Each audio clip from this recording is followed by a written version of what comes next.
अभी उठा देती हूँ। हाँ हाँ जल्दी करो। और एक बात, अब भाई साहब से बोल देना कि 2 रसोई कर ले। पता तो है मेरा बेटा सोहन बड़ा हो गया है, अब लड़की वाले भी आने लगे हैं तो उसकी शादी हो ही जाएगी इस साल। हाँ हाँ दीदी, मेरा बेटा विहान भी तो बड़ा हो गया है और उसकी भी तो शादी होनी है। ठीक कहती हैं आप। अब हम ऊपर वाले तल्ले पर शिफ्ट हो जाएंगे। मैं विहान के पापा से बात कर लेती हूँ। बात नहीं करना, शिफ्ट होना है, क्योंकि मैं अब साथ नहीं रह सकती। हाँ हाँ दीदी, ठीक है ना। फिर क्या, हो जाते हैं एक घर के, एक परिवार के 2 टुकड़े और 2 रसोई, दोनों के बेटों की शादी। और फिर शुरू होती है कहानी। अरे मेरी बहू तो ढेर सारा दहेज लाई है। ये देखो, बड़ा टीवी, एसी, कार और गहने भी। दीदी ये तो बहुत अच्छा है, लेकिन है कहाँ आपकी बहू?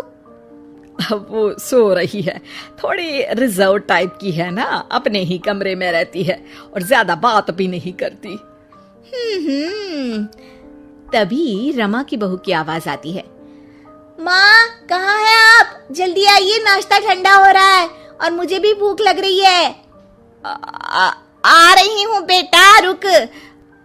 दीदी चलूं क्या? ये लड़की मेरे साथ ही बैठकर खाती है, वैसे भी भूख लगाई है। ये बोलकर वो चली जाती है। तभी श्यामा की बहू बाहर आती है और बाहर की ओर जाने लगती है।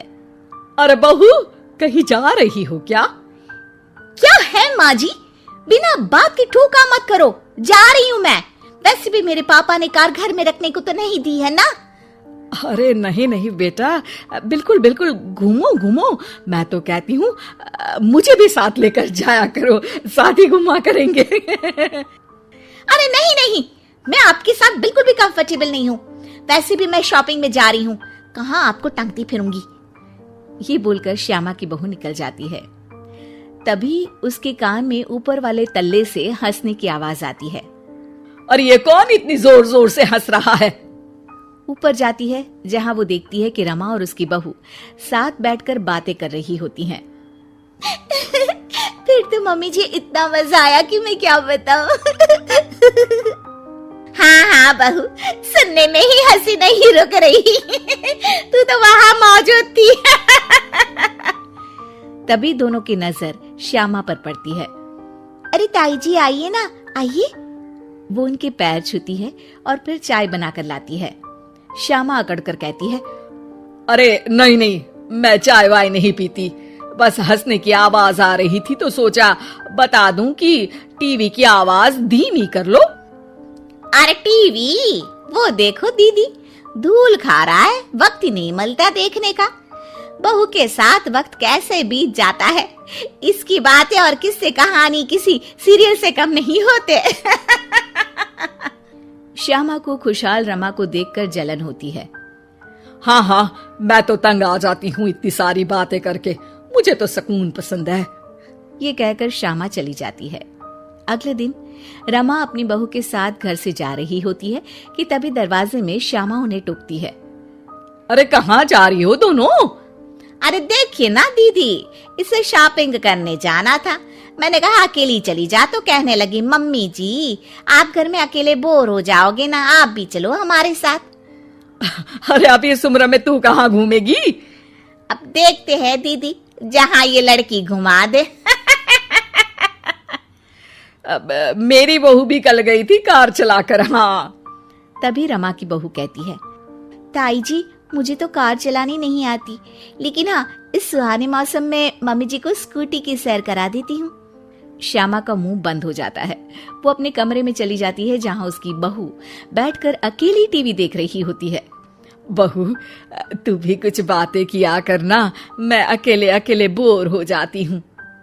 तो क्या मैं यहाँ आपको एंटरटेन करने आई हूँ? देखिए मम्मी जी, मैं तो सिर्फ ये कहना चाहती हूँ कि ये टीवी मेरे पापा ने दी थी, तो ये टीवी कल तक मेरे कमरे में लग जानी चाहिए, समझिए आप। ये बोलकर वो वहां से चली जाती है। श्यामा सोच लेती है कि वो अब ये सारी बातें अपने बेटे को बताएगी। शाम को उसका बेटा जब घर आता है, अरे देख बेटा, तेरी बीवी सारा दिन अपने कमरे में रहती है, न बात करती है न चित। मैं बूढ़ी सारा दिन भूत की तरह अकेली घूमती रहती हूँ घर में। अरे माँ, मैं क्या बोलूं? मैंने कई बार उसे बोला कि सबके साथ उठा बैठा करो, हंसा बोला करो और मिलकर रहो, लेकिन वो कहती है कि उसका मन ही नहीं करता। अरे क्यों मन नहीं करता है? ऐसा क्या हो गया? माँ, तुझे याद है उसके पिता ने कार देने से मना कर दिया था। कहा था कि उनके पास पैसे नहीं है, साथ ही तेरे सामने हाथ भी जोड़ा था। लेकिन कैसे तूने उसके पिता के साथ बुरा व्यवहार किया था। उन्हें कहा था कि पैसे नहीं है तो किसी भिखारी से शादी कर दो अपनी बेटी की। हाँ बेटा, तभी तो आज दरवाजे पर इतनी लंबी कार खड़ी है। बस माँ, तो अब तू उस कार से ही बात कर और उससे मन लगा, क्योंकि पिता के आंखों का आंसू आपकी बहू के दिल तक उतर चुका है और आपकी इज्जत उसकी नजर में। अब श्यामा को समझ आता है कि कुछ निर्जीव चीजों से घर भरने से अच्छा है कि सजीव चीजों से जिंदगी भरी जाए।